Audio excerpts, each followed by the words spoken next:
On October 4th, 2022, Blizzard released Overwatch's 2.0 update, where unlike Heroes, who added loot boxes, more types of cosmetics, and a free way to unlock everything in the game, except mounts, to flex that you spent money, Overwatch removed their not gambling chest, put skins behind a paywall and battle pass, and made getting these cosmetics much harder to get.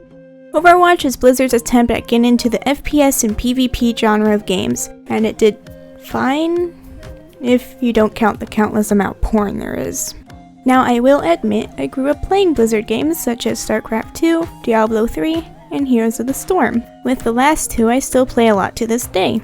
I remember the first time I saw Overwatch's cinematic trailer. I just thought it looked so cool. An edgy masked man and a blue sniper with scoliosis fighting someone who can manipulate time to blink to a different location and a monkey? How could someone not think that's fucking amazing? While waiting for the game to come out, I was getting more excited to play, especially as Tracer. And I remember my first game like yesterday.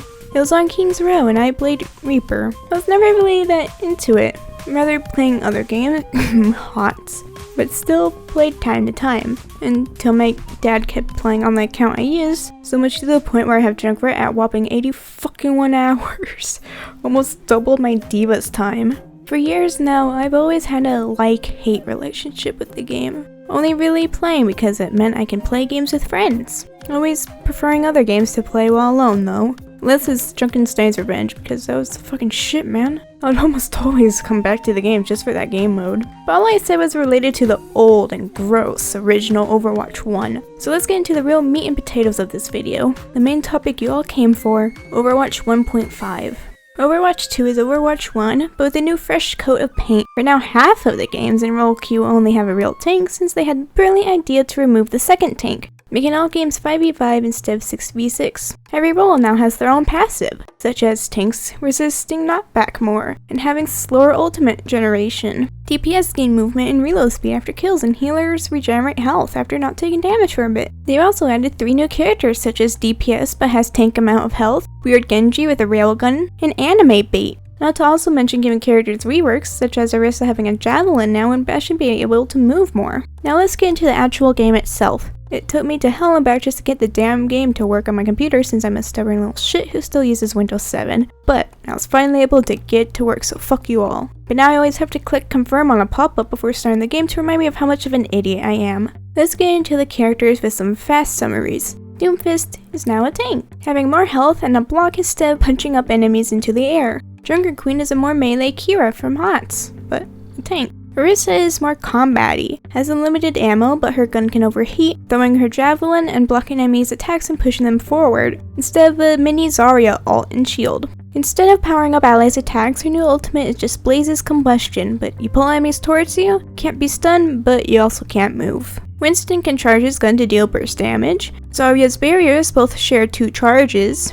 Bastion now fires a bomb. His minigun form only lasts 6 seconds, but he can move, takes reduced damage, and has unlimited ammo, and no longer has a self-heal. And his ultimate is now like Junkrat's, but instead of Riptire, he fires 3 missiles into the air. Instead of Flashbang, Cassidy now has a bomb that homes in on nearby enemies, sticking to them and dealing more damage in the process. Meg can no longer freeze enemies with her gun, so Sojourn charges the secondary fire of her gun with the primary. She's able to slide that can be cancelled to become a big jump, send out an AoE attack that damages enemies in it, and her ultimate auto-charging her secondary fire and making it pierce enemies. Kiriko's primary fire heals allies, secondary deals increased critical hit damage, she can teleport to allies, and make them immune for a short brief of time. Her ultimate is that she summons a Kitsune that makes an AoE that increases movement, attack, and cooldown speed.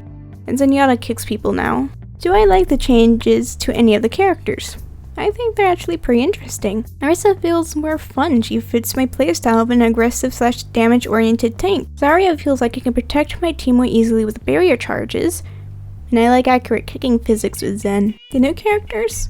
Well, starting with Junker Queen, yes, I like her playstyle. But she does not feel like a primary tank that can protect the team, which is why they should have kept second tank for teams in role queue. Sojourn feels a bit too slow overall for my liking with DPS characters, would much rather play others. Kiriko does feel very unique compared to the other healers, but would rather play more Baptiste. On the gameplay itself, it's Overwatch.